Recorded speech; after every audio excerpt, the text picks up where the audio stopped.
안녕하세요. 네. 저는 뭐 다 아시겠지만 한 번 뵀으니까요. 한 번 뵀으니까 아시겠지만 오늘 이제 지역 공동체 역사 두 번째 강의를 하러 온 이름 다시 한번 말씀드리자면 고현아입니다. 반갑습니다. 네.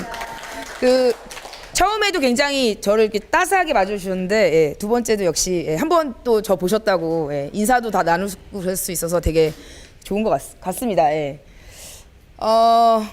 이제 오늘 주제는 뭐 지역 공동체 역사라고 해서 공동체 문제, 우리 같은 이 오이도 혹은 시흥을 이제 배경으로 해서 같이 사는 공동체의 문제와 그것과 결부시켜서 역사적인 문제, 과거에 우리 공동체는 어떤 역사를 가지고 있는가, 뭐 이런 내용을 할 것이고, 또 지금 이 시흥 혹은 이 오이도가 가지고 있는 이 역사특구 지정과 관련돼서 가지고 있는 여러 가지 문제점과 비슷한 그런 것들을 다른 지역에 나타나는 문제점, 그리고 그런 것들이 어떻게 해결되고 어떻게 진행되고 있는지에 대해서 좀 살펴보려고 합니다. 그러니까 굉장히 실제적인 얘기가 될 수 있겠죠. 역사적으로 공동체가 거쳐왔던 여러 가지 역사들, 혹은 현재의 지금 지역 공동체에서 역사적인 문제와 당면해서 어떤 과제들을, 어떤 문제점들을 가지고 있는지에 대한 얘기를 해보려고 합니다. 제가 지난 시간에는 제가 학교 수업 때문에 죄송하게 하루를 제가 수업을 옮겼잖아요. 근데 오늘은 학교에 지난주에 방학을 했습니다. 방학을 했고 학생들이 이제 기말고사를 받고 안녕을 했는데 오늘은 정확하게 저희 학교 계절학기가 시작되고 제가 수업을 사실 들어가야 됩니다. 근데 지난번에 이제 여기를 한번 제가 오겠으니까 이번에도 여기를 오길 수가 없어요. 이번에는 학생들 수업을 잠깐 미루고 와서 이제 수업 끝나고 다시 가야 되는데 아마 학생들은 좋아할 거라고 저는 믿어 의심치 않습니다. 수업을 조금이라도 늦게 시작한다면 학생들은 모든 걸 걸 수 있을 거예요, 걔네들은. 그래서 하여튼 자꾸 겹치는데 어쨌든 여기서 이제 열심히 하고 또 가서 열심히 하도록 하겠습니다. 시작하겠습니다. 수업 진행 순서는 크게 세 부분입니다. 제가 기본적으로 강의 책자에 드린 베이스가 있고 거기서 조금 더 가감, 아마 더해지는 부분이 좀 많을 것이고 감하는 부분이 시간에 따라 좀 있을 것 같습니다. 큰 내용은 바뀌지 않습니다.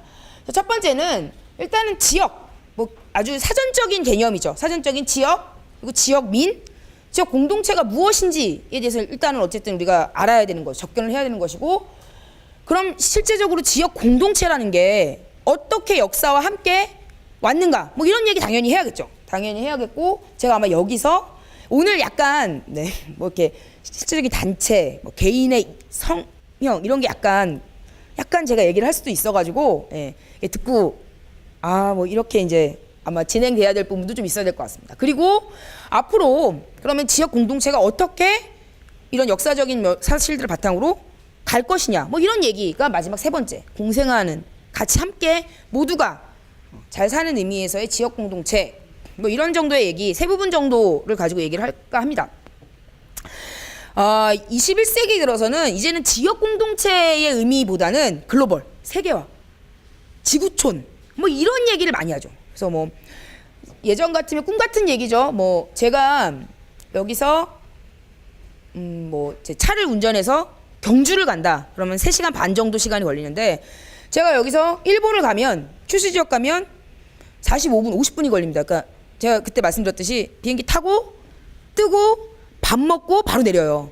그러니까 정말 세계화를 얘기할 수 있는 그런 때가 되었습니다. 그래서 자꾸 글로벌 이런 얘기를 하는데 이제 그렇게 되면서 문제는 뭐 지구촌 당연히 하나의 사람들이고 인류 공동체, 크게 지구를 둘러싸고는 되겠지만 그에 비해서 너무나 전부 다 공동체, 세계화 공동체 이런 얘기를 하다 보니까 특수성, 우리가 갖고 있는, 대한민국 사람들이 갖고 있는 특수성, 혹은 예를 들면 여기서 이제 얘기를 하자면 오이도, 시흥 주민들이 갖고 있는 특수성이 점점 약해지는 거죠.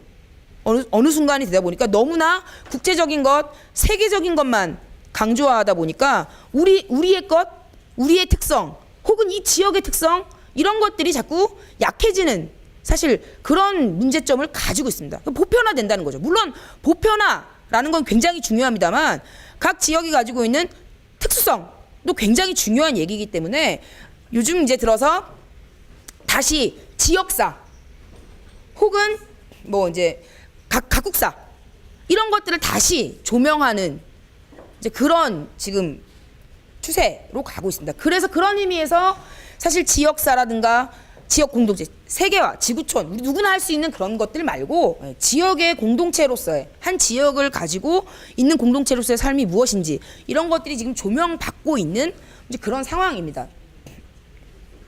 복잡하게 적어놨지만 근데 이거는 좀 언급을 하고 가야 될 것 같아요. 기본적으로 사전적 의미에서 지역은 다 아시겠지만 그걸 말로 풀어보면 일정한 땅, 일단은 기본적으로 땅의 개념이 있어야 됩니다. 지역은 땅의 개념을 가지고 경계 혹은 그 안에 땅. 그러니까 당연히 이 오이도라고 하면 오이도라는 섬, 그 경계가 되는 그 지역 안에 그 살고 있는 사람, 그러니까 지역의 의미가 될 것이고 지리학적인 의미는 조금 더 넓은 지역이 땅, 경계, 표면 이런 것에 대한 1차원적인 얘기를 하면 지리학적으로 봤을 때는 그런 지표면의 땅, 지역뿐만 아니라 거기에 인간의 생활, 그러니까 조금 더 입체적인 의미가 됩니다. 단순히 땅의 경계, 어디서부터 어디까지 지역 몇 평 이런 게 아니라 거기에 플러스 인간의 삶, 인간이 만들어 놓은 건축물, 인간이 만들어 놓은 문화들 이런 것들을 합한 것이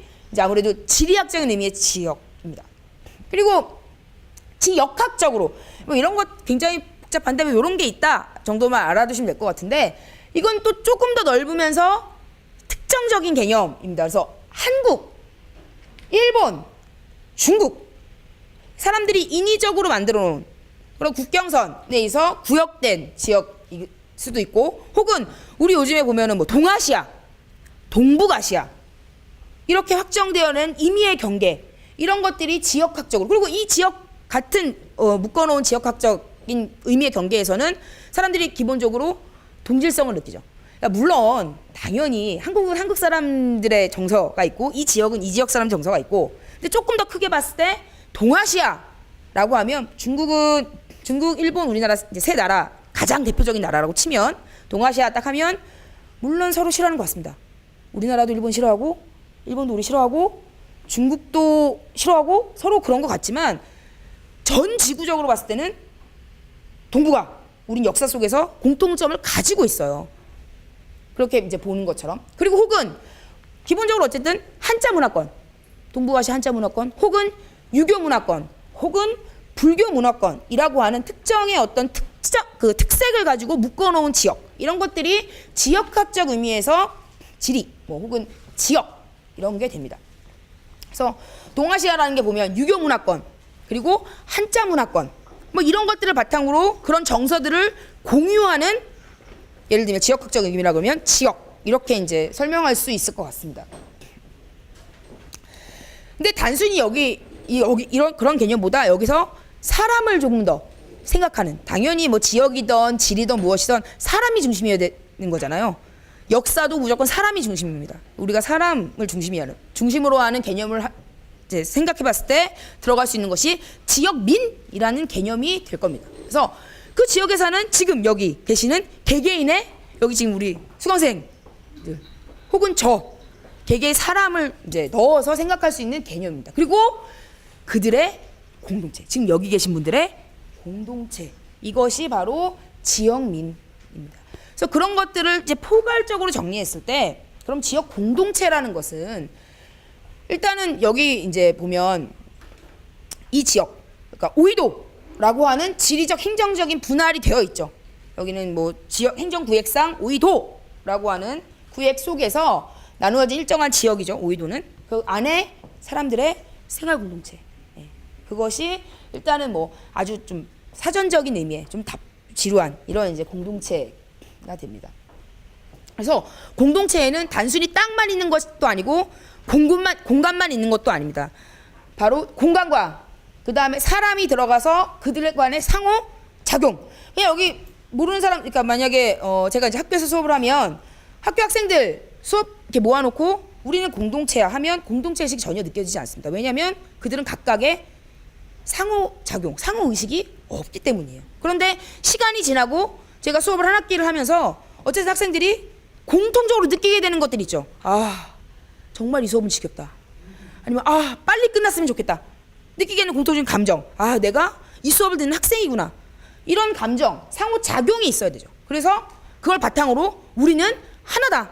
어느 정도. 우리는 하나로 묶여있다라는 인식이 있었을 때의 공동체라고 하는 설명을 할 수 있을 것 같습니다. 그래서 같은 동네 아무리 살아도 난 뭐 그냥 잠깐 여기 살고 말 거고 뭐 그러든지 말든지 뭐 이런 생각 갖고 있으면 그 사람은 이 공동체의 일원이라고 볼 수가 없죠. 그러니까 기본적으로는 본인이 여기 속해 있다는 그런 의식도 가지고 있어야 됩니다. 여담이지만 제가 이제 지난번에 말씀드렸듯이 혼자 지금 살고 있습니다. 학교 앞에서 혼자 살고 있는데 아침에 일찍 학교를 가고 굉장히 밤늦게 와서 잠만 자고 이제 나가는 거죠. 저는 이제 외박을 하지, 굉장히 바른 사람이기 때문에 외박을 하지 않습니다. 그러니까 매일 집에 들어가요. 매일. 그런데 저희 밑에 이제 할머니가 사시는데 처음에 이사 갈 때 인사를 드렸고 뭐 지나갈 때 계속 인사를 드렸습니다. 근데 기본적으로 그 할머니와 저와는 생활 패턴이 전혀 맞지 않죠. 맞지 않는데 한 작년인가 이제 뵀어요. 낮에서 안녕하세요 인사했더니 누구 이래서 이제 위층 학생이에요. 그랬더니 이제 아니 그동안 어디 갔었냐고 몇 개월 동안 왜 집에 오질 않냐고 그래서 전 어제도 왔고 그제도 왔고 그저께도 왔고 이랬는데 그런 말씀을 드리기가 해서 예 제가 바빠서 부모님 댁에 좀 있었습니다 했더니 아니 집을 그렇게 비워놓고서는 몇 개월을 안 들어오면 어떻게 하냐서 전 어제도 왔고 뭐 이런 얘기를 못했는데 저는 역곡 주민이니까 제가 살고 있는 역곡 부천 주민이라는 공동체 지역 공동체 그 할머니에 대해서 그런 생각이 있지만 그 할머니는 저에 대해서 공동체 이런 생각이 제가 팽당하니까 제가 이제 버려진 거죠. 그러니까 서로 뭐냐면 상호간에 그런 의식 너랑 나랑 교감 좋은 말씀이신 것 같아요. 너와 나와 우리가 서로 같은 지역에 사는 사람이다. 그리고 우리는 같은 지역이라는 공동체성으로 묶여 있다. 이런 게 있어야 된다고 생각합니다. 근데 그런 게 있으려면 기본적으로 관심이 굉장히 많아야 됩니다. 관심이 전혀 없으면 공동체라는 걸 느끼지 못하죠. 그래서 요즘에 그 학생들 이제 보면 왜 많이 문제가 되는데 왕따라고 하잖아요. 그래서 여러 사람이 한 집단에서 여러 사람이 한 명을 못 살게 구는 게 왕따잖아요. 근데 요즘에 새로운 개념이 있습니다. 뭐냐면 알고 보면 여러 사람이 한 명을 왕따시킨 게 아니라 그 한 명이 다수를 왕따시켰다는 거예요. 알고 보면 우리가 널 괴롭힌 게 아니야. 내가 너희들을 모르는 척하는 것이다. 이런 신개념이 있습니다. 왕따들의 신개념이 있는데 바로 그 한 명, 그 개인, 그러니까 이 이 단체에 소속되어 있다고 생각하지 않는 사람에게는 공동체란 말은 사실 별로 의미가 없는 거죠. 그렇게 생각하면 명확해집니다. 조금 명확해질 수 있습니다. 그래서 제가 뭐 좀 재미없게 이런저런 얘기를 했는데 이제 오늘 우리가 강의할 이제 지역 공동체 뭐 이렇게 얘기하면은 제가 이제 정리를 해보면 예를 딱 들어서 아주 구체화시켜서 역사 이 특강, 시흥시 역사 특강 수강생들이 그렇죠? 사람, 오이도라는 지역, 그렇죠? 공간, 이런 것들, 땅, 이런 것들을 공유하죠. 지금 공유하고 계시고 있고 그리고 역사 특강이라는 어쨌든 혹은 역사를 좋아하는 이라는 여기에 관심이 있는 아니면 오이도 시흥시에 관심이 있는 분들이 서로 여기서 작용하고 모여 있는 거죠. 모여 계시는 거죠. 통해서 유대감과 소속감, 이 이제 강의가 다 끝나고 나면 아마 어떤 유대감을 가지게 되시겠죠. 소속감 가지면서 오이도 지역 혹은 시흥시청의 발전을 위해 함께하는 집단. 제가 여기 느낌표 중요 느낌표. 그래서 정의를 제가 이제 얘기했던 뭐 사전적인 의미 이런 걸 풀면 이렇게 될 것 같습니다. 제가 집단 얘기를 하면서 잠깐 하나 언급하자면 역사적인 집단의 얘기를 하나 언급하자면 이제 우리는 지금 이게 지역적인 의미가 강하고 지역적인 그 기반 아래서 본인의 소속감을 제가 얘기했어요. 그런데 역사적으로 봤을 때 이제 뭐냐면 이 이전에 이 공동체라는 거 중에 뭐가 있었냐면 혈연 공동체라는 게 있습니다. 혈연 공동체는 뭐냐면 말 그대로 우리 같은 마을인데 다 친척이에요. 다 친척. 그것이 혈연 공동체입니다. 그래서 근데 제가 이제 지난번에 왜 우리 신석기 시대 얘기하면서 그 신석기 씨가 들어가면서는 이 혈연 공동체가 빠르게 해체되고 바로 족 외혼을 하잖아요. 같은 족에서 결혼하지 않고 다른 족과 결혼하게 된다고 굉장히 빠른 속도로 바뀐다 그랬잖아요. 그러니까 점점점 그런 혈연을 기반하는 사회가 해체됩니다. 해체되고 다른 사람이 유입되고 서로 상호간에 왔다 갔다 하는 거죠. 다만 정근대 시기는 여러분 아시겠지만 정근대 시기에 가장 빠른 이동수단은 뭘까요? 가장 빠른 정근대의 가장 빠른 이동수단은 말입니다. 근데 말은 아무나 가질 수 있는 게 아니죠. 보통 그래서 많이 쓰는 이동수단이 다리죠. 네. 그렇기 때문에 사람이 움직이는 데는 한계가 있습니다. 그리고 전통 사회에서 경제 기반이 뭐죠? 그렇죠. 땅, 농사, 토지에 있습니다. 그러니까 사람들이 내 땅을 두고서 어디 이사 가지 않죠. 그러니까 기본적으로 한 지역에 거주하면서 평생 거기 살게 되기가 쉬운 거죠. 근데 그게 법적으로 금지된 게 아니에요. 반드시 뭐 조선시대 뭐 어디 여기 시흥에 안산도에 살았던 사람이 딴 데로 이사 갈 수 없고 이런 게 아닙니다. 이건 자연적으로 가능하지만 기본적으로 이동이 힘들고 본인의 생업이 다 토지 바탕하고 있기 때문에 잘 움직이지 않는 거죠. 그런데 열받는 얘기죠. 일제강점기가 되면 우리나라는 이제 일제강점기 역사가 있으니까 이 일본 사람들이 어떻게 하든 우리나라 역사를 이제 후진적인 것으로 얘기를 하려고 엄청나게 연구를 많이 합니다. 그래서 뭐 우리나라는 뭐 청동기가 없고 막 무슨 병용기가 있고 우리가 임나일본부라 그래서 뭐 일본이 옛날부터 정벌을 해가지고 니네는 식민지 당연한 거야 이런 얘기 많이 하는데 그때 많이 한 게 뭐냐면 조선은 조선시대까지 한반도는 조선시대까지 혈연공동체 사회라고 얘기한 거예요. 그건 뭐냐면 한반도는 조선은 조선시대까지도 신석기 시대랑 똑같다는 얘기예요. 다 같은 분이 다 친척이고 그렇게 미개한 사회였는데 바로 일본이 우리가 너네를 지금 개화시켜주는 것이다. 발전시켜주는 거다. 이런 설명을 많이 했다는 거죠. 근데 실제적으로 그때 조선시대 보면 여러분 아시죠? 집성촌이 있잖아요. 그거 보면 다 친척이잖아요. 저희도 보면 제가 이제 제주고 가는데 이 근처에도 집성촌이 있습니다. 그럼 다 친척이에요. 그러니까 사람들이 거기에 처음에는 당황을 한 거죠. 대답을 할 수 없습니다. 그러고 보니까 그러네. 여기 작은아버지 고모 처음에 굉장히 당황을 했지만 나중에 그런 것들이 학술적으로 풀어졌죠. 그래서 그런 것이 아니다. 이게 뭐 어거지로 문화 자체가 그게 그럴 수밖에 없는 상황이 아니라 전체적인 자연환경이나 삶의 환경이 혈연공동체의 유대 기반이 강한 사회일 뿐이지 그것이 해체되지 않아서 없어지지 않아서 조선시대까지 계속 혈연공동체인 것이 아니다라고 정리가 됐죠. 그렇게 따지면 일본도 중국도 저 시골은 마찬가지예요. 인구 유입이 별로 없습니다.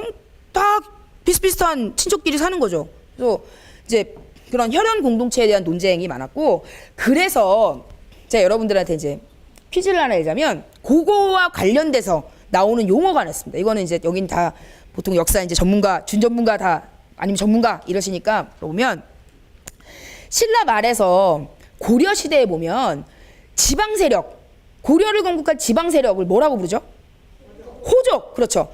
그 호족이라는 개념, 용어 자체가 바로 이 우리나라 한반도 사회가 늦게까지 혈연 공동체에 기반하고 있다는 걸 염두에 두고 나온 말입니다. 물론 지금 한국 학자들이 호족 이렇게 얘기했어요. 여러분들이 이제 호족 얘기를 한다고 그래 한반도는 고려까지 혈연 공동체 사회였어라고 생각하고 쓰시는 분들은 없죠. 당연히 없습니다. 없지만 이 얘기를 처음 호족이란 얘기를 처음 등장했던 이 세력을 호족이라고 불렀던 그 사람들은 일본 학자였고 그 사람들은 그런 생각들을 가지고 꺼낸 말이었습니다. 근데 이제 우리가 그걸 비판 없이 용어가 딱 나오니까 호족. 그럼 호족은 남한요초부터 고려시대까지 지방세력. 이 족자가 붙는 것 자체가 혈연을 기반으로 하고 있다는 뜻입니다. 왜 종족? 이 종족이라는 건 혈연, DNA상 피 이런 것과 연관이 있는 단어잖아요. 그러니까 호족이란 개념의 사실 시작은 그런 것이었습니다. 지금 이제 그래서 예전에 이제 한 70년대 이 논쟁이 되게 많았어요. 호족 안 된다. 그리고 호족이라는 단어는 사료에 나오지 않습니다. 그렇기 때문에 안 된다. 그럼 뭐라고 부를 거냐?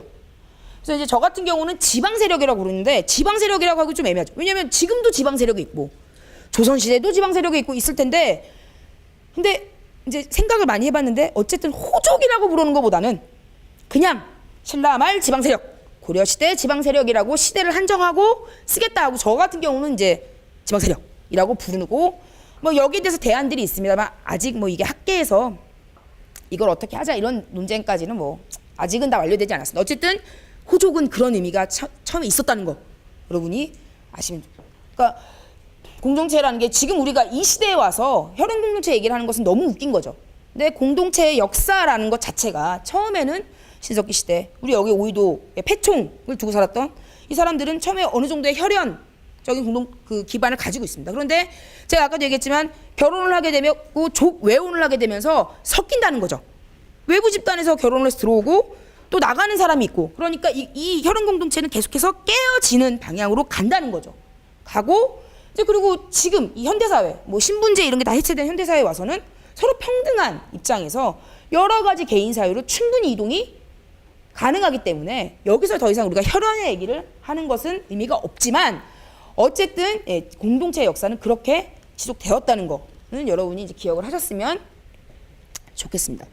제가 거기 보면 이제 그 강의 안에는 이제 항쟁의 역사, 이제 공생의 역사 이렇게 나눠놨는데, 항쟁의 역사 부분은 지금 뒤에 이제 조선시대랑 얘기가 좀 나올 것 같기도 하고, 그래서 그 부분은 조금 뒤로 빼고 포커스는 이제 화합 그리고 현재 그 공동체 역사를 좀 얘기를 중점적으로 하고, 시간이 좀 되면 뒷부분을 좀 더 이 얘기를 다시 돌려서 하겠습니다. 자료적인 의미고, 그 제가 자료집에 넣은 것은 이 오이도 혹은 안산의 역사이기 때문에 뭐 읽어보시면 충분히 될 것 같고, 그 제가 이제 우리 공동체가 다 화합하고 함께 공생하는 의미에서 예를 든 것이 축제입니다.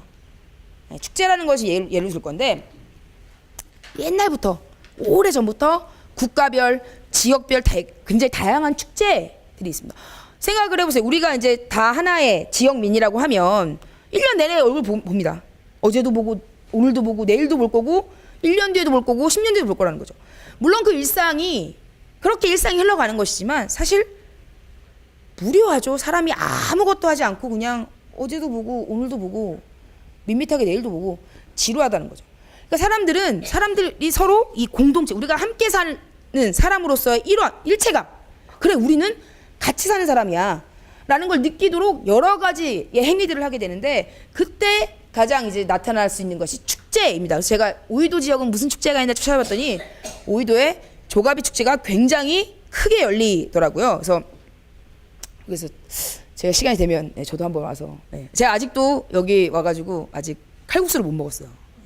제가 분명히 이 강의가 끝나기 전까지는 어떤 방법을 써서라도 제가 칼국수 먹고 갈 건데, 진짜 이 조가비 축제라는 게 있더라고요. 이게 지역의 축제입니다. 이거는 지역이 살아날 수 있는 하나의 그러니까 이 공동체 내부에서의 화합도 있고, 또 이 지역이 살아갈 수 있는 굉장히 특징적인 방법을 모색하는 거죠. 앞으로는 제가 봤을 때는 이 지역에 선사특구가 지정이 됐고, 이런 여러 가지 역사 지구 조성이 완료가 되면 아마 앞으로는 이 역사 쪽으로 훨씬 더 이제 강조를 해서 이제 굉장히 이제 이쪽으로 많이 이제 발전하게 될 거고, 아마 그때 여기 계신 분들이 굉장히 큰 일들을 하셔야겠죠. 새로 유입되는 사람들, 이 지역의 문제들, 이런 것들을 아마 여기 계신 분들이 상당히 조정하고 이끌어 나갈 거라고 저는 생각을 하고 있는데, 아마 앞으로는 인터넷에 딱 쳤을 때 오이도 축제 하면 오이도 조가비 축제가 먼저 나오는 게 아니라 오이도 뭐 패총 축제, 예를 들면 제가 뭐 지금 패총 축제 아니면 뭐 신석기 시대 축제 이렇게 더 나오게 될 날이 멀지 않았다고 저는 생각합니다. 패총 축제 괜찮은데요? 지금 막 떠오르는 패총 축제 딱 좋은데요? 오이도의 특징. 그래서 뭐 갯벌 체험, 뭐 음식도 하는 것 같고 여러 가지 하는데, 제가 하여튼 시간 되면 패총 축제 한번, 패총 축제입니다. 조가비, 제가 너무 마음에 들었나 봐요. 지금 제목을 짓고. 조가비 축제 한번 참가하도록 제가 하겠습니다. 그래서 축제에 이제 공동체가 함께하는 일원성을 가지는 것으로 축제의 역사를 보는데, 한문 별로 중요하지 않습니다. 여기 계신 분들은 한문 되게 잘하실 것 같아요. 그런데 이미 우리나라 축제의 역사는 굉장히 어렵습니다. 특히 공동체의 결속력을 다지는, 그리고 한 발 더 나아가는 그런 의미의 축제는 굉장히 오래됐는데, 여기 보면은 나벌, 이제 해석을 하면 음력 섣달에는 하늘에 일단 제사를 지냅니다. 그러니까 이거는 뭐냐, 제의적인 행위를 하는 거죠. 하고 연일, 여기가 중요합니다. 연일 음주가무, 음식가무라고 돼 있고 음주가무라고 하게 됩니다. 그래서 이름은 이제 영고, 이 부여의 축제죠. 이때 형벌과 옥살은, 이때는 재판도 하지 않습니다. 그리고 죄수를 풀어주기까지 합니다. 여긴 여러 가지 이제 이거의 의미는 제가 다시 얘기하겠지만, 그래서 제 진짜 마음에 드는, 제가 정말 좋아하는 구절입니다. 연일 음주가무, 계속 논다는 거죠. 그래서 이 축제라는 게, 이거는 우리나라든 서양이던 현재든 옛날이든 다르지 않습니다. 이 원래 축제라는 것은 종교적인 행사에 기반하고 있어요. 여기 지금 혹시 종교를 가지고 계신다. 뭐 교회든 성당이든 절이든. 자, 그러면 교회를 다니시는 분들, 저는 이제 종교가 없습니다. 저는 종교가 없는데 교회, 성당, 사찰 다 다녀봤어요. 네, 저는 뭐 다 공부의 의미도 있고 다녔는데, 가면 이제 뭐 예를 들면 제가 쉽게 기도를 드리죠. 교회를 가면, 성당에 가면 기도를 드립니다. 그럼 기도를 드리면 여러 가지 이제 뭐 본인의 고민, 아니 뭐 범국가적인 고민, 아니면 우리 시흥시에 대한 앞날에 대한 고민, 뭐 이런 기도를 하시겠죠. 개인의 뭐 기복 이런 걸 하고. 근데 그 종교적인 어떤 그 절차가 굉장히 긴장감이 돋는 거죠. 왜냐하면 신을 만나는 자세고 신을 대하는 자세이기 때문에 굉장히 경건하고 엄숙하게 치러집니다. 그렇죠? 근데 사람이 계속 그렇게 경건하고 엄숙한 것만 그렇게 푸시를 하면 사람이 계속 긴장 상태에 있을 수밖에 없죠. 그러니까 이것을 풀어주는 것, 이완시키는 것이 축제입니다, 사실. 근데 그런 것들이 그러니까 놀이문화로 나타나는 거예요. 그래서 축제에는 제의와 놀이문화, 이것이 합쳐진 게 축제입니다. 근데 고대에서는 제의는 엄청 중요하거든요. 왜냐하면 고대 사람들은 자연적으로 뭔가 어떤 현상에 대해 설명할 길이 없으니까 다 신을 찾아요. 왜 비가 내리는지, 왜 눈이 오는지, 왜 해가 뜨고 달이 뜨는지 모르기 때문에 그런 것들을 다 신에 의존합니다. 그러니까 제사가 엄청 중요한 거죠. 그러니까 여러 많은 제사를 지냅니다. 근데 1년 내내 제사만 지내면 사람들이 안 믿어요. 안 믿습니다. 그러니까 그런 긴장감, 이런 것들에 대한 이완 풀어주면서 플러스 당시의 이제 공동체 단위로 제사를 지내니까 제사를 지내고 나서 자, 그럼 오늘 기도 끝냈습니다. 자, 여기서 그만 하고 집에 딱 가면 사람들이 잘 안 와요. 그러면 맨날 뭐하고 기도만 하고 집에 가면 얼마나 경건하게만 하지 않습니까? 그러니까 뭐냐면 뒤풀이, 우리 좋아하는 뒤풀이 이런 거 하면서 서로 뭐 술도 마시고 아까 춤도 추고 노래도 하고, 그래서 서로 그럼 일단은 그 종교적인 그것에 대한 긴장이 풀어지죠. 그 사람이 긴장이 풀어지면 옆에 사람들이 잘 보이죠. 이제 그때야. 아, 저분은 지난번에도 오셨던 그분? 뭐 안녕하세요. 그럼 이제 남녀가 이제 막 춤추다가 막 돌려서 춤추다가 이 아저씨 저번에 춤췄던 그 아저씨 안녕하세요 하면서 사랑도 싹 트고 그렇게 결혼도 하는 겁니다, 사실.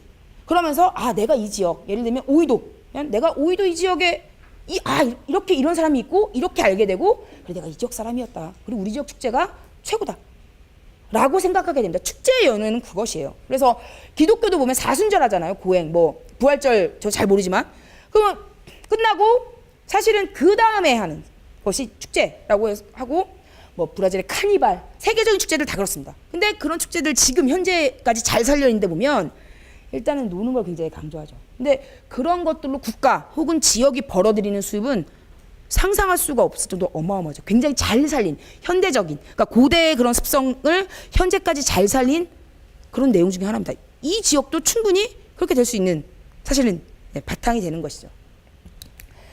이것뿐만이 아닙니다. 또 있어요. 삼국지 동해전 예조에 보면 항상 10월절기에 하늘의 제사 죄송해요. 오타입니다. 는데 죄송합니다. 제가 급하게 치느라고 주야로 뭘 한다? 음주가무를 한다. 주야 음주가무. 이름을 여기는 무천이라 하고 호랑이를 신으로 해서 제사 지낸다. 이런 기록이 있다는 거죠. 뭐냐면 그러니까 우리나라 이건 꼭 혹은 부여만 그렇지 않습니다. 사만도 마찬가지, 고구려 마찬가지입니다. 전부 다 각 지역에 축제가 있고, 그러니까 제사가 있고, 그것이 끝나면 반드시 축제를 하고, 그때 축제는 한결같이 주야 음주가무 굉장히 중요합니다. 제가 종교 얘기 나와서 원래 종교는 좀 이렇게 뭐랄까 좀 성스럽고 개인의 믿음이라 제가 뭐 얘기를 하는데 우스갯소리 하나 하고 넘어가면 이 청소년기에 보면 교회 많이 다닙니다.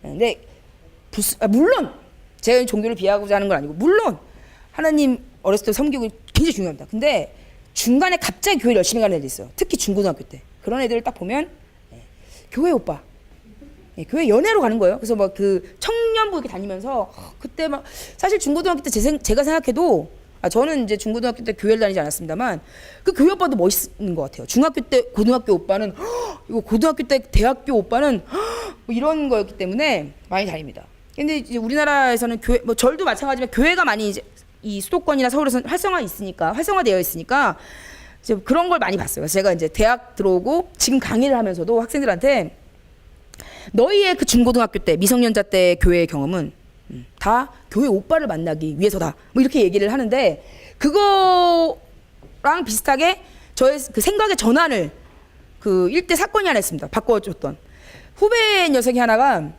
걔는 절을 다녔어요. 근데 딱 생긴 게 교회 오빠처럼 생겼어요. 뭐 이게 어떤 스타일을 제가 얘기하자는 건 아닌데 키도 왜 크고 얼굴도 하얗고 왜 강남 오빠처럼 이렇게 성실하게 생긴 애가 있었어요. 근데 걔가 절을 다닌다는 거여서 절? 야 너랑은 진짜 안 어울려. 너는 진짜 안 어울리고 별론데? 그랬더니 너 절에 가서 뭐냐? 그때 이제 제가 여기 지식이 없으니까 뭐 절에 가서 뭐 하니? 불경을 막 외우나? 막 이랬더니 걔가 막 기분 나빠하면서 아니라고 자기들도 뭐 하고 뭐 한다는 거예요. 그래서 너 그럼 뭐 끝나고 뭐 하냐? 거기 뭐 끝나면 뭐 하지? 했더니 자기네 교단도 조직이 엄청 잘 돼 있다는 거예요. 그래서 그 후배가 무시하지 말라고. 그래서 절 조직이 얼마나 튼튼한 줄 아냐면서 교회에만 교회 오빠가 있는 것이 아니다. 내가 바로 절 오빠다. 딱 이런 거예요. 본인이 절 오빠라며. 근데 그렇게 이제 절에서 얘기한다는 거죠. 제가 그런 생각을 한 번도 안 해본 거죠. 사실 제 주변에 이제 절 다니신 분들은 연세가 있으신 분들이니까 연세가 있으신 분들이 절 오빠 하진 않을 거니까 청소년부가 있다는 생각을 못 한 거예요. 네. 내가 바로 그 절 오빠라고. 나 정도면 괜찮지 않냐며. 뭐 이제 그래서 그러더라고요. 그래서 아 그래 절에도 절 오빠가 있구나. 뭐 이제 이런 생각을 했는데 제 얘기를 하죠. 좀 그것도 공동체 중에 하나입니다만 어쨌든 이렇게 이제 음주가무를 지겼다. 그래서 즐기는 것에 대한 얘기. 하지만 그 앞에는 반드시 제사를 지냈다. 그래서 공동체 가장 먼저의 목적은 제사. 그리고 제사가 끝난 다음에 그 엄숙하고 이런 것들이 끝난 다음에는 그 긴장감 이런 것들을 풀어주는 제사, 제가 놀이 이런 게 있다. 이제 이런 얘기를 조금 할 수 있을 것 같습니다. 그러니까 이제 아주 오래 전부터 축제 제사는 있어 왔다. 확실히 알 수 있고 그 이전에 신석기 시대도 사실 있었다고 봅니다. 왜냐하면 여러분 제가 그때 왜 조가비 탈기 보여드렸잖아요. 얼굴 가려지면 제가 밥 사드린다고 했던 그런 거 만들어서 어떤 모종의 의식을 했을 거죠. 뭐 조개가 많이 잡히게 해주세요라든지 이런 걸 하고 그리고 그냥 딱 안 끝납니다. 그리고 딱 끝나면 재미없어요. 당연히 열정에 뒤풀이 타임 해가지고 같이 놀고 술 마시고 이제 그런 것들이 있었다는 거죠. 그래서 신석기 시대나 청동기 시대 같은 경우는 뭐 그런 축제적인 것들의 뭐 직접적인 증거는 찾을 수가 없지만 제사와 관련된 증거들이 조금씩 나오기 때문에 사람의 속성이라면 왜 몇 가지 변하지 않는 사람의 속성이 있죠. 제가 그때도 말씀드렸지만 사람은 나의 뿌리 내가 누구인가를 생각한다는 것 제가 말씀드렸잖아요 그때. 그리고 그 다음에 이제 그 중요한 게 멋부리는 것, 그 외모 굉장히 하는 것, 그리고 노는 것 굉장히 중요합니다. 그래서 이제 그런 것들을 가지고 있기 때문에 사람의 속성이 그렇다면 과거에도 그렇지 않았을까? 뭐 이런 생각들을 좀 해볼 수 있을 것 같습니다. 실제 이제 보면 고구려는 이제 고분벽화가 많이 나오잖아요. 그래서 고구려 사람들의 생활상 같은 것들을 좀 알 수가 있어요. 근데 보면 여러 가지 뭐 내용들이 있지만 그 중에 이제 놀이문화, 그러니까 축제와 관련 놀이문화와 관련된 것들이 좀 나오는데 이게 유명한 고구려의 무용청에 나오는 벽화입니다. 벽화 일부분이죠. 벽화에는 상당히 많은 부분의 그림이 그려져 있는데 그중에 일부인데요. 당연히 무용총이니까 무용하는 그림이겠죠. 이 부분은. 부분은 그런데 그러니까 뭔가 이제 큰 어떤 저택 혹은 대궐 이런 데서 대궐 같은 이제 저택에서 뭐 축제가 있었던 것 같습니다. 뭐 이건 제가 봤을 때 국가적인 행사라기보다는 지역 행사에 더 가까울 것 같은데 여기 말에서 내리지 않는 분도 있어요. 제일 높으신 분입니다. 이런 분이. 그 고구려 벽화 보면은 이때는 아직 원근법이 안 돼요. 물체를 원근법으로 그리지 못하니까 그러니까 나타내고 싶은 거예요. 예를 들면 무덤의 주인이 그 묘지에서는 주인공이잖아요. 어쨌든 돋보이게 그리고 싶은 거죠. 그러니까 무조건 크게 그립니다. 크게 그리고 시종은 점점 작아져요. 근데 이제 여기서도 보면 여기서 딴 거는 필요가 없고 원근법 필요 없고 말 타고 안 내리고 있으면 제일 높으신 분인 것 같습니다. 그래서 요거를 이제 좀 복원한 건데 이 춤추는 거예요. 이렇게 하고 있는 게. 그래서 왜 승무나 우리 고전춤 보면 팔에 이렇게 끼워서 손을 안 보이게 하죠. 그래서 그런 이제 정말 그렇게 옷을 입었던 거를 이제 알 수가 있습니다. 알 수가 있고 근데 잘 보면 여기 이제 악기, 기타 같은 현악기를 연주하는 사람도 있습니다. 여기는 이제 음식을 아마 축제에 당연히 음주 가무를 하려면 음주가 필요하니까 음식들 이제 가져가는 거죠. 그리고 여기 요 뻘쭘하게 있는 분들이 그냥 서서 쪼르륵 있는 게 아니고 노래를 부르고 있는 거야. 그래서 자세히 보면 입을 다 벌리고 있어요. 나름 뭔가 부를까 다 하는 거예요. 음주, 가무. 네, 완벽한 공동체 놀이문화를 보여주고 있는. 근데 잘 보면 여기 잘 보면은 옷을 좀 여기 있는 사람들과 여기 있는 사람들의 옷이 좀 다르죠. 다른데 이게 보면 이제 지금 그 보면 이게 서역 혹은 외국계인이라고 하니까 전문적인 춤꾼, 전문적 댄서, 외국에서 공수해 오는 거예요. 그리고 이제 보면 서역인들이 옛날부터 뭘 잘하냐면 서커스 잘합니다. 그래서 서역 이제 5, 6세기 이제 위쪽 나라 이제 보면은 그런 거예요. 왜 기회인데 장대 긴 거 있죠. 장대 긴 거 입에 물고 그 외 사람 5, 6세기에 그런 그 토상들이 나와요. 했다는 거죠. 그러니까 유명합니다. 서역 쪽의 이 기회들은. 그러니까 그런 사람들을 중국에서 데리고 오고 또 여기서도 큰일 했을 때 데리고 오고 그 사람들이 이제 고구려 사람들을 뭐 교육시키기도 하지만 그런 사람 초청해가지고 하는 거죠. 그래서 뭐 전 잘 모르겠는데 뭐 이게 보면 이제 중간에 보면 이렇게 코 높고 얼굴 색깔 다른 사람이 있어요. 특히 이 사람 여기 보면은 이제 머리에 뭐 쓰지도 않고 있고 코도 좀 오떡하고 얼굴 색도 약간 다릅니다. 이런 사람들은 이제 서역인 외국계라고 부르는데 하여튼 무용총 보면 신나게 노는 이게 굉장히 그림이 그러니까 정적이죠. 이게 보면 딱 멈춤인 것 같지만 이 엄청 역동적인 이 지역의 이 문화를 보여줍니다. 하나 더 보여드릴 게 장천일호분이라는 벽화가 있죠. 이것도 놀이를 보여주는 여러 가지인데 이게 사실 그림이 굉장히 큽니다. 굉장히 큰데 이제 특정 부분만 집어서 보여드리는데 여기는 엄청나게 많은 주제들이 있어요. 씨름. 씨름이에요. 근데 여기 보면 여기 안쪽에 있는 여기 있는 사람은 이 사람이 서역계입니다. 그러니까 인종이 다르다고 얘기를 해요. 조금 더 진한 색깔의 얼굴 이렇게 있고, 네. 여기 악기 연주하죠. 악기 연주하죠. 여기 춤춥니다. 여기 춤춰요. 이 밑에는 사냥하는. 이 옆에 보면 그다음에 이제 여기 보면 이 사람도 서역계예요. 얼굴 색깔이 확연히 틀리죠. 하긴 이 사람은 지금 혹제 마술쇼 하는 겁니다. 여러 가지. 그러니까 여기 이제 이분이 이 지체 높은 고구려 귀족 아가씨예요, 아가씨. 그러니까 이렇게 홀리는 거예요, 진짜. 이렇게 이제 자기는 처음 보는 거니까 앞에서 막 손장난 하니까 이걸 신기하게 보고 있는 모습. 전체적으로 이 축제의 놀이 문화를 보여주는 그런 벽화들입니다. 그래서 여기 보면 남녀 여기 만나가지고 이제 썸씽 연애도 하고요. 네, 연애도 여기 하고 있고 사냥도 하고 있고 이쪽에 보면 이제 뭐 음식 같은 것도 보이고 그런데 사진을 크게 느리니까 잘 보이지 않아서 일정 부분만 이제 보여드리는 겁니다. 복원을 하면 아까도 말씀드렸지만 이게 이제 영무라고 하는 춤이라는 거죠. 영고에서 추는 영무라는 춤하고 이 사람이 이제 대표겠죠. 추고 그래서 쪼로록 추고 있겠죠. 그다음에 여기 아까도 얘기했지만 그냥 서 있는 구경꾼이 아니고 가수입니다. 그래서 입을 다 뻐긋뻐긋 하고 있는 거죠. 그래서 이런 것들을 보고 함께 행하고 함께 놀고 술 마시고 하면서 공동체적인 기반 이런 것들을 쌓았다. 그래서 우리나라의 공동체적인 역사는 굉장히 길다. 이런 얘기를 제가 사실 하고 싶어서 합니다. 그리고 이제 조선시대 가면 양상이 좀 달라져요. 물론 조선시대에도 뭐 존재합니다. 축제는 존재하는데 조선시대는 이 이념적으로 무슨 국가죠? 유교 국가죠. 유교에서 가장 싫어하는 게 신을 모시는 겁니다.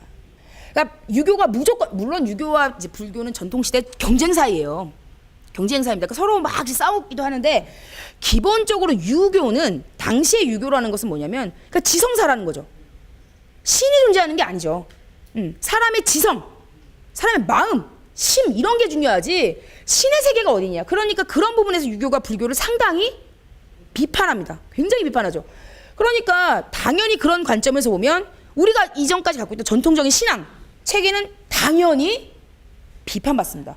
그리고 조선은 어쨌든 유교 국가이기 때문에 공식적으로 그런 것들은 다 엄금을 하려고 하죠. 그런데 여러분 아시지만 입으로 떠드는 내가 머리로 생각하는 것과 내 마음의 문제는 굉장히 달라요. 그래서 실제적으로 조선시대 유학자들 보면은 일기 같은 게 남아있으니까 일기 보면은 진짜 웃깁니다. 진짜 웃긴데 뭐 이제 중요한 얘기하면 막 조정에 가가지고는 뭐 제사를 폐지해야 되고 뭐 각 지역 이제 예전에는 각 지역마다 무당들이 있습니다. 그래서 무당이 이 마을 제사를 책임진다는 거죠. 그리고 그런 공동체 의식을 그게 굉장히 중요한 의식이었는데 그거 다 없애자 그래요. 그래서 제사도 여자 무당이 하는 게 아니라 남자 유학자가 그런 사람이 왜 제사 이렇게 지내는 이런 걸로 다 바꾸자고 하죠. 상당수 많이 제거합니다. 근데 없어지지 않아요. 왜냐하면 조정에 가서 막 그런 뭐 무교 막 비판하고 뭐 무격 다 없애고 무당을 뭐 다 이상하다 막 이러고 돌아와서 자기 딸이 아파요. 막 눈에 넣어도 안 넣을 막내딸 막내 몇 살짜리 아프면 네, 절에 갑니다. 절에 가요. 절에 가고 당시 이제 근데 그런 것들이 이제 사회적으로 왜 그런 거 있잖아요. 돈 너무 많은 사람들이 막 너무 많이 쓰고 다니는 게 사회적으로 비판받으니까 자기도 사실 자기가 막 얘기해놓고선 절에 가기가 그렇잖아요. 그러니까 누가 가냐? 부인이 갑니다. 시주 엄청 많이 해요. 보시 엄청 많이 합니다. 그거 물론 부인이 할 수도 있지만 남편이 다 오케이 한 거예요. 좀 하고 와라. 부인 대신 가죠. 그 나중에는 이제 왜 그 조선 말에는 그게 희화화돼가지고 뭐 부인들이 절에 갖고 승려랑 눈 맞았다, 연애한다. 이게 뭐냐면 남자들한테 그때 왜 이게 좀 그렇지만 농으로 하면 조선시대 보면 남자들이 부엌 들어가면 뭐 떨어진다 그러죠? 떨어진다 그러잖아요? 그것처럼 남자들이 사찰 가면 그러니까 좀 부끄러운 걸 여긴 거예요. 그렇다고 그 사람들이 안 믿는 게 아닌 거죠. 마음속에 있는 거예요. 그러니까 그 종교라는 게 정책이랑 믿음은 이중성을 가지고 있습니다. 그러니까 이때도 보면 조선시대도 보면은 막 격렬하게 논쟁을 해요. 근데 실제적으로 완전히 없애지 못합니다. 여기 시흥 혹은 오이도가 속해 있는 안산도 마찬가지입니다. 이 안산에서도 각 안산이면 안산이 속해 있는 관아에 무당이 있습니다. 여성 여기는 묵격이 있어요. 묵격이 있는데 그거에 대해서 비판을 해요. 여기는 외국이 아니니까 똑같이. 그런데 잘 없어지지 않고 최근에까지도 여기도 분명히 선앙당 있습니다. 예, 제가 있는 걸로 알고 있습니다. 제가 지금 갑자기 지역이 생각나는데 그렇습니다. 거기랑 관련해서 최근까지 존재했고 이 묵격이 제사를 지내는 날이 이 지역에 공동체 축제가 있는 날이었습니다. 그날은 다 모이잖아요. 같이 안녕을 빌고 화합하는 자리를 마련한다는 거죠. 그래서 실제적으로 묵격은 욕을 먹고 비천한 신분으로 전락했지만 조선 말까지 최근까지도 남아 있습니다.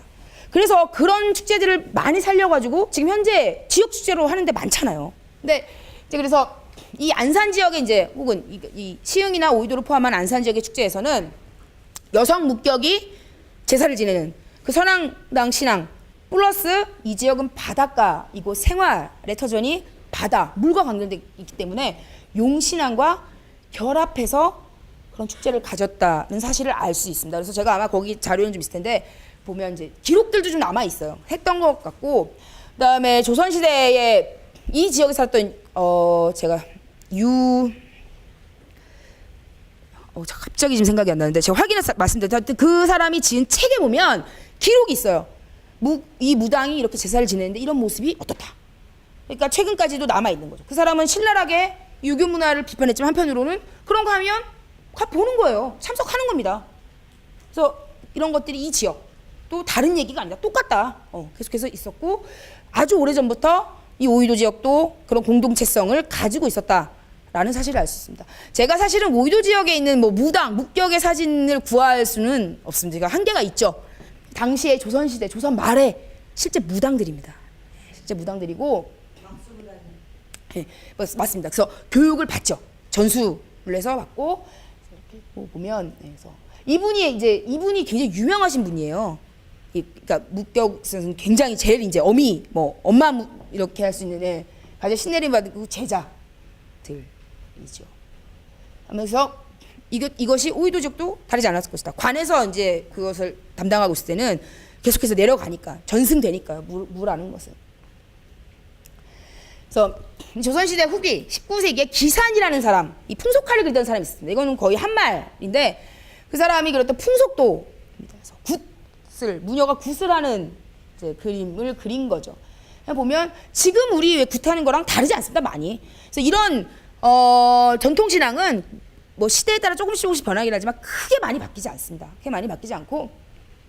그래서 보면 그 뭐 요즘에 사람들이 막 누가 뭐 요새 이런 거 하냐 하지만 그렇지 않습니다. 우리나라처럼 이 기복신앙이나 전통신앙이 죽지 않고 살아있는 나라가 없습니다. 그리고 뭐 이 우리나라의 이 전통신앙의 특징은 포용력이 장난이 아니에요. 뭐랑도 다 잘 맞습니다. 기독교랑도 맞고 불교랑도 맞고 전부 다 습합을 해요. 약간 이제 짬뽕이 되긴 하는데, 그래서 보면 그거 제일 잘할 수 있는 게 언제냐면 정치인들 하는 거 보면 딱 잘할 수 있습니다. 정치인들 보면 뭐 보통 교회 선거 때 되면 가죠. 예. 근데 불교에도 갑니다. 절도 가요. 저는 점을 보는 게 나쁘다고 생각하지 않습니다. 하지만 거기 너무 경도되거나 일단 사기당하는 게 가장 큰 거죠. 그때 뭐 부적 보니까 어디 프로그램에서 부적 2천만 원 주고 그게 팔고 뭐 그 무당, 근데 그 부적이 중국에서 이렇게 누가 그려서 사람이 그려서 온 건데 그 정가 파는 데가 그 부적 같은 거 파는 데 있잖아요. 그런 데 가서 물어봤더니 그 기본가 500원 자기들이 판매하고 있다고. 그거 2천만 원에 이런 것만 당하지 않으면 저는 뭐 어느 정도 전 거기 괜찮다고 생각합니다. 그래서 이런 것들이 상당히 많이 성행하고 있어. 그게 지금 또 많이 다르지 않다. 이런 얘기를 좀 하시고, 쉬자고 이렇게 자동적으로 저에게 휴식을 종료하시 근데 50분이니까 10분 그러면 쉬고 이어서 나머지 진행하겠습니다. 네.